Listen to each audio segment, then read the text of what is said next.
Racikan Berita 1.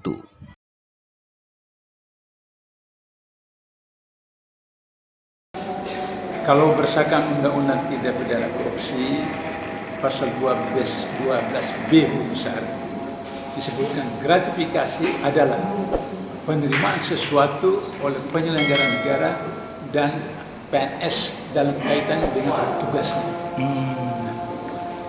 Ayat berikut, kalau yang diterima itu 10 juta ke atas, maka dia harus buktikan kepada KPK bahwa itu bukan suap. Kalau dia bisa buktikan bahwa itu bukan suap, dikembalikan. Tapi kalau dia tidak bisa dibuktikan suap, maka kemudian diproses, disita. Yang ketiga, kalau nilai yang diterima itu di bawah 10 juta, maka KPK dalam hal ini jaksa KPK akan membuktikan bahwa itu suap. Nah, penerima menerima hadiah apa saja, apakah money politik apa segala macam itu dalam waktu 30 hari kerja harus lapor ke KPK.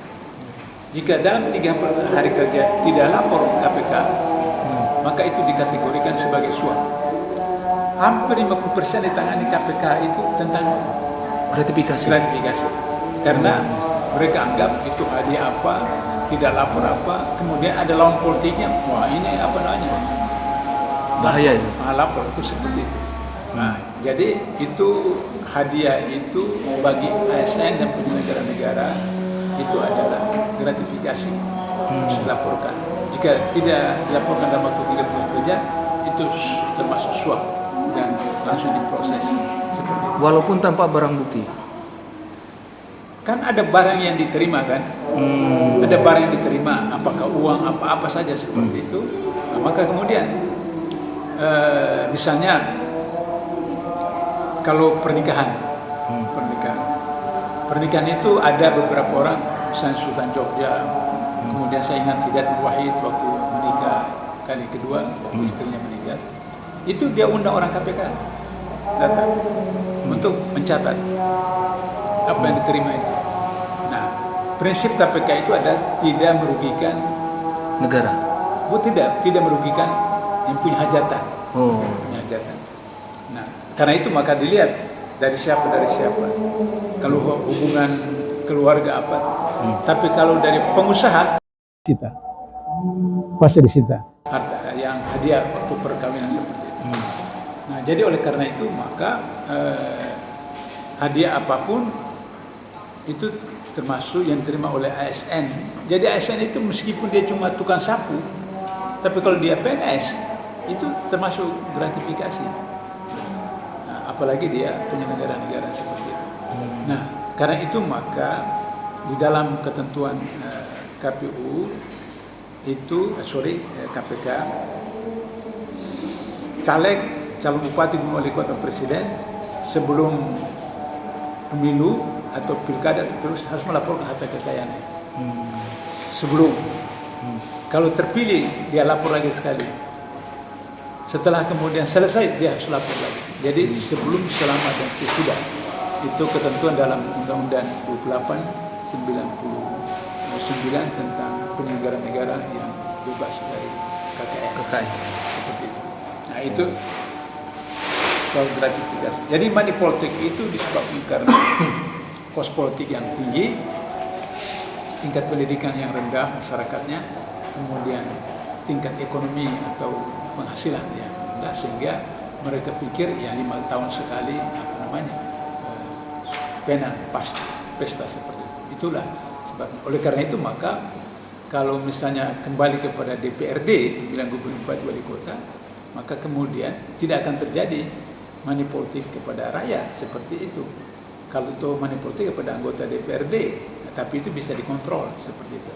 Nah, oleh karena itu maka partai harus kemudian merekrut anggota yang betul-betul anggota yang punya integritas dan profesional, sehingga partai politik itu sebagai wadah untuk menyiapkan konsep dan calon pemimpin mulai dari nasional, provinsi, kabupaten sampai kota.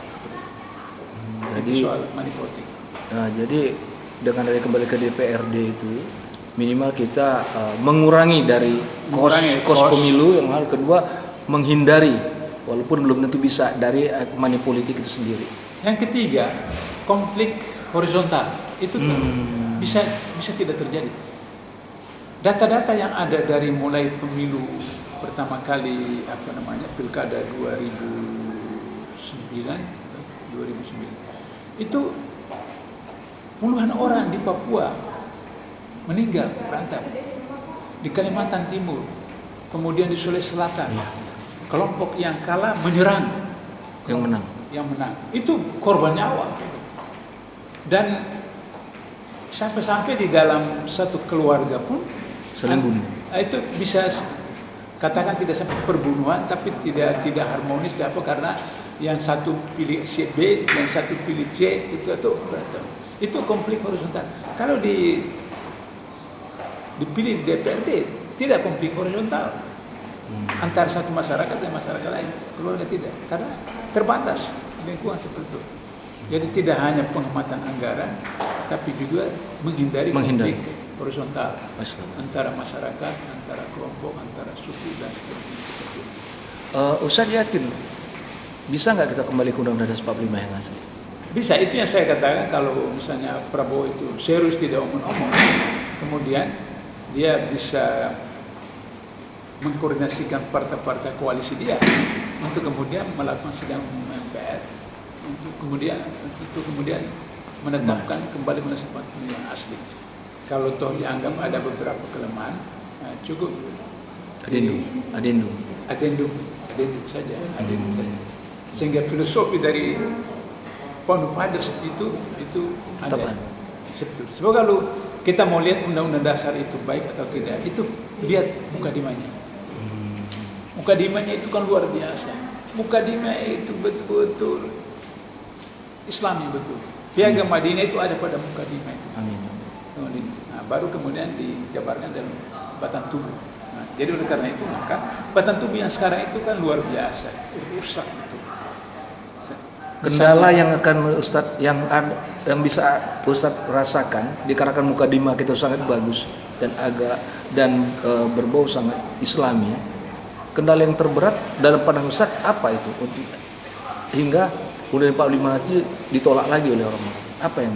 Ya, karena untuk menguasai Indonesia ini kan ditetapkan sudah kodrat Allah, Indonesia itu negara paling kaya di dunia. Amin. Paling kaya di dunia karena 17 jenis tambang, tidak ada di dunia yang punya sampai 17 tambang kecuali Indonesia. Satu, yang kedua, laut terpanjang kedua di dunia setelah Kanada. Kita punya potensi kelautan itu, tadi saya lupa beritahu, 20.000 triliun satu tahun. Potensi laut 20.000 triliun. APBN kita kan cuma 3.600. Jadi laut satu tahun itu bisa 6 APBN. Itu baru laut. Belum yang tambang yang 17 yang tadi data-data disebutkan oleh Ustaz. Kaya benar kita Ustaz. Iya.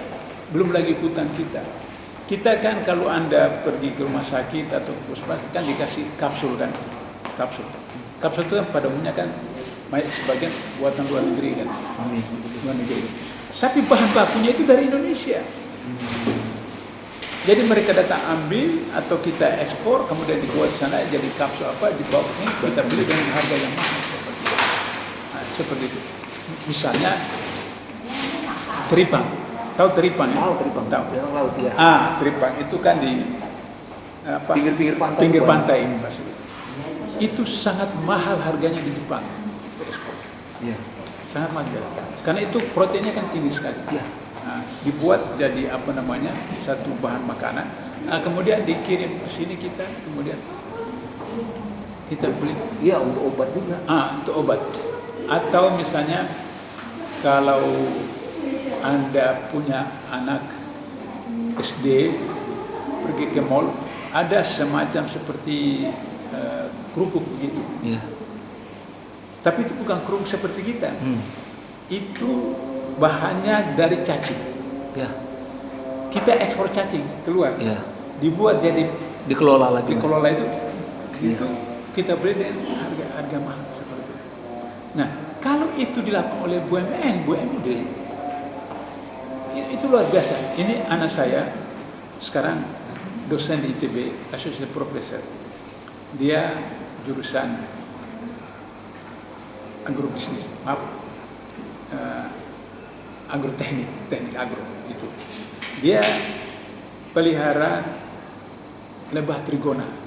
Nah, lebah trigona.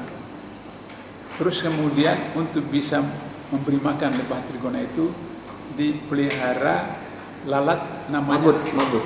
Hah? Magut. Saya anggap ada istilah apa itu, lalat tentara hitam. Ya itu magut nih. Magut ya? Ya. Itu yang kemudian telurnya Ya. menjadi bahan baku untuk makanan itu. Itu. Kita ekspor itu telur lalat ke Inggris atau kemana, Prancis, Eropa. Baru kemudian jadi bahan makanan yang pakan ternak. Baru Kembalikan deh. kembali kita beli dengan harga mahal. Saya setelah pensiun di KPK kan berapa tahun saya pelihara ikan lele dengan apa itu. Ada setahun atau 2 tahun, alhamdulillah rugi. Kenapa rugi? Karena yang mahal itu pakan. Pakannya itu yang mahal. Padahal itu bahan dari kita. Dibawa keluar. Ini anak saya yang praktekkan langsung seperti itu. Nah, jadi kalau misalnya itu, karena itu tadi saya sebutkan hadis itu, umat Islam berfungsi dalam 3 hal: rumput, air, dan api. Kalau itu dilakukan oleh BUMN, BUMD, pasal 30 itu kan mengatakan bumi, air, dan isinya dikuasai oleh negara, digunakan semaksimal untuk kepentingan. Berarti harus BUMN, harus BUMD, harus UKM, UMKM, koperasi, bukan oligarki seperti itu. Nah, itu persoalannya. Sehingga demikian maka persoalannya adalah sebagai penutup ada hadis Nabi begini: pemilik onta yang tidak diikat ontanya jika dicuri tidak dihudud tapi ditazir. Al-Maidah 38 menyebutkan laki-laki muslim, perempuan muslim kalau mencuri dipotong tangannya. Tapi dalam kasus ini Nabi tidak suruh dipotong tangan tapi ditazir. Tazir itu putusan hakim. Kenapa? Karena dari rumah orang itu tidak berniat mencuri. Mungkin belum sarapan, mungkin belum bulan tua. Di jalan lihat ada onta leluasa, maka dia mencuri. Hadis ini lahirlah teori seorang profesor di Prancis mengatakan bahwa korupsi itu terjadi karena 2, niat dan kesempatan. Orang tadi dari rumah tidak berniat mencuri kan, tapi ada kesempatan mencuri. Itu profesor Prancis. Berdasarkan hadis itu dia lahirkan teori. Sehingga dalam beberapa buku saya sampaikan itu, niat itu adalah domain individu, dibangun melalui pendidikan rumah, pendidikan sekolah, pendidikan masyarakat. Kesempatan itu sistem diterapkan di keluarga, di pemerintahan, di masyarakat, negara, seterusnya. Jadi untuk selesaikan persoalan kita ini, untuk bisa mencapai Indonesia berkedaulatan, perbaiki sistem pendidikan nasional dan reformasi birokrasi. 2 itu saja, selesai. Pendidikan nasional kita itu problem serius. Yang punya sekolah paling banyak di Indonesia itu kan Muhammadiyah. Karena pemerintah hanya sampai di tingkat provinsi, universitasnya. Muhammadiyah sampai kabupaten, ada universitasnya. NU punya pesantren ribuan pesantren. Tapi Anda tahu, yang ditangkap KPK dari 2004 sampai sekarang, 1.500-an orang itu, 86% itu sarjana. Ada S1, ada S2, ada S3, ada profesor, guru besar. Berarti pendidikan nasional kita melahirkan koruptor. Itu fakta, 86%. Yang mayoritas S2. Kenapa? Karena pendidikan kita, kurikulumnya itu melahirkan orang seperti itu. Kalau andai kata pendidikan nasional kita mengikuti pasal 29 ayat 2 Undang-Undang 45, yaitu berdasarkan wahyu pertama 5 ayat itu, maka di situ ada silabus, ada kurikulum, ada metode, ada target pendidikan sudah ditetapkan di dalam 5 ayat wahyu pertama itu. Kalau itu maka terus kenapa Muhammadiyah hanya seperti itu? Karena kurikulum yang dipakai itu adalah 50-50 atau 60-40.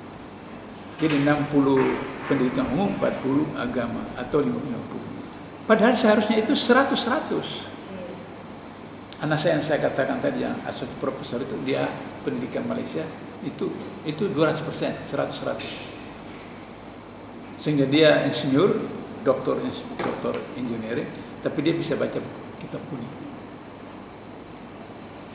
Seperti itu. Nah, jadi pendidikan kita selesaikan. Saya berharap bahwa dengan Menteri Pendidikan Azhar Muhammadiyah bisa diperbaiki seperti itu. Yang kedua, reformasi birokrasi. Birokrasi kita itu kan, waduh, minta ampun. Harus perbaiki. Kaderullah saya diperintahkan, diamanatkan, ditugaskan oleh pimpinan KPK Jilid 1 untuk menyusun reformasi birokrasi itu. Saya berdasarkan data dari Kementerian Keuangan dan Kementerian Menpan waktu itu, 2005. Mereka 5 bertemu SBY, kemudian menyampaikan kepada saya, maka saya susun. Pertama adalah ASN yang berintegritas dan profesional. Kenapa saya letakkan profesional kedua, integritas pertama? Kalau profesional, dia sudah lulus jadi pegawai KPK, bisa dilatih, bisa diklat untuk meningkatkan profesionalnya.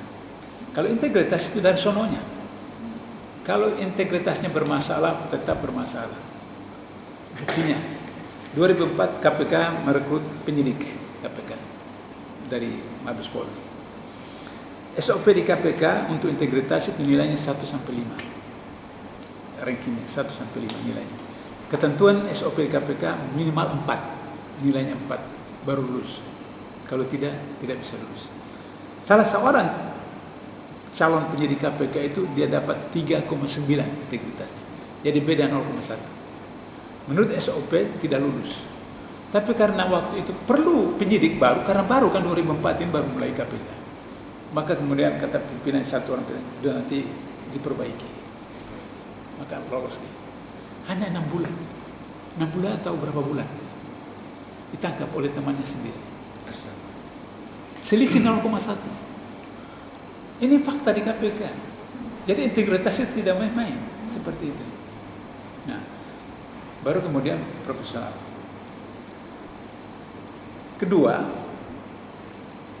remunerasi yang menyejahterakan. Jadi dalam konsep saya yang disusun di KPK itu bukan nominal gaji, bukan. Tapi gaji itu buat dia sejahtera atau tidak. Saya buktikan. Waktu kami tangkap ketua MK 10 tahun lalu, gajinya 100 juta 1 bulan. 100 juta. Korupsi juga.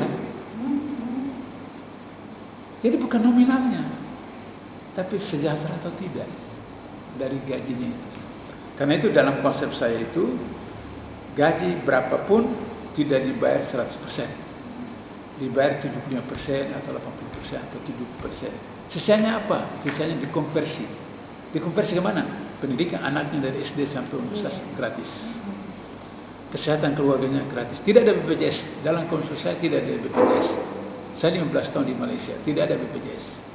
Saya kerja di swasta, kalau demam atau apa pergi ke poliklinik yang punya langganan, saya kasih lihat kartu anggota saya, kemudian gratis, gaji saya tidak dipotong.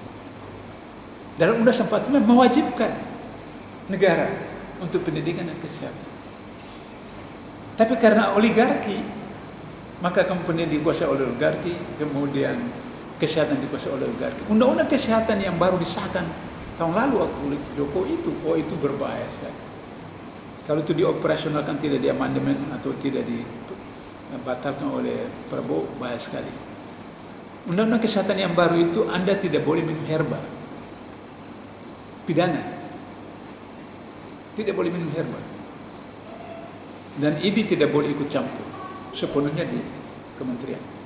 Itu berbahaya. Jadi betul-betul proyek oleh oligarki seperti itu. Nah, jadi itu pilar kedua reformasi birokrasi. Yang ketiga IT. Itulah sebabnya kenapa kemudian keinginan agar supaya untuk harus KPK menyadap harus izin pengadilan negeri. Jadi kalau misalnya mau sadap presiden harus izin pengadilan negeri.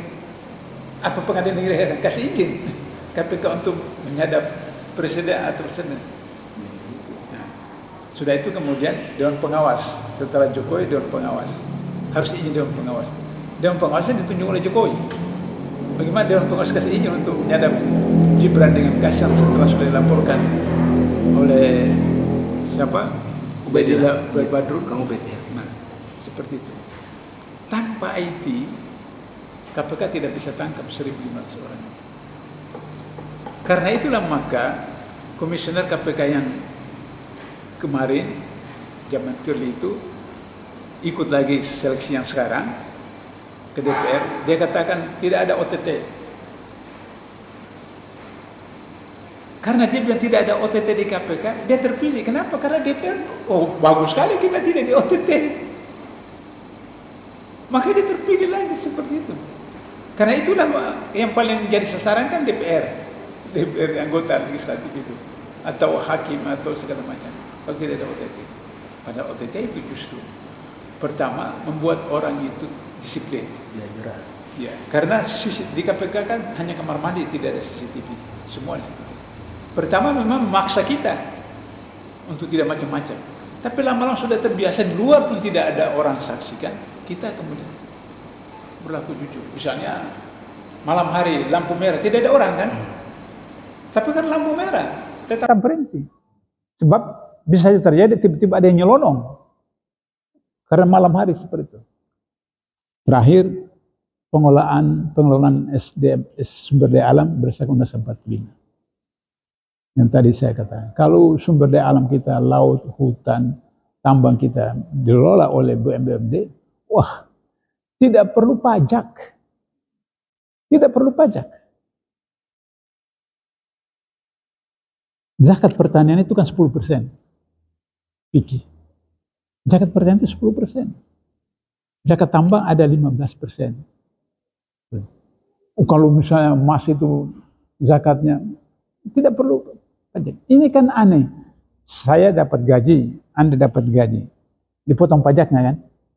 Sudah itu sudah dipotong pajak, Anda beli motor. Bayar lagi pajak motor. STNK, pajak apa? Anda punya uang yang sudah dari gaji, sudah dipotong pajaknya, beli rumah. Rumah juga harus bayar PBB setiap tahun. Dalam Islam, rumah pribadi, mobil pribadi, motor pribadi, kebun pribadi untuk makan sendiri, itu tidak kena zakat. Tidak kena zakat. Yang zakat itu adalah rumah yang dibisniskan. Kendaraan yang dijadikan bisnis. Itu kena zakat. Tapi yang rumah kita tempati, mobil kita pakai hari-hari, tidak kena zakat. Bahkan emas itu, zakatnya itu pada batas sekitar 8 juta rupiah. Emas riasan istri, kalau nilainya sampai 8 juta, baru kena zakatnya, seperti itu. Nah, seperti itu. Jadi, kalau kita sudah mengelola birokrasi kita dengan seperti itu, selesai, aman. Nah, itulah kunci persoalan. Persoalannya adalah bahwa mau enggak mereka. Karena kalau itu dilakukan, ada yang merasa kehilangan rezeki.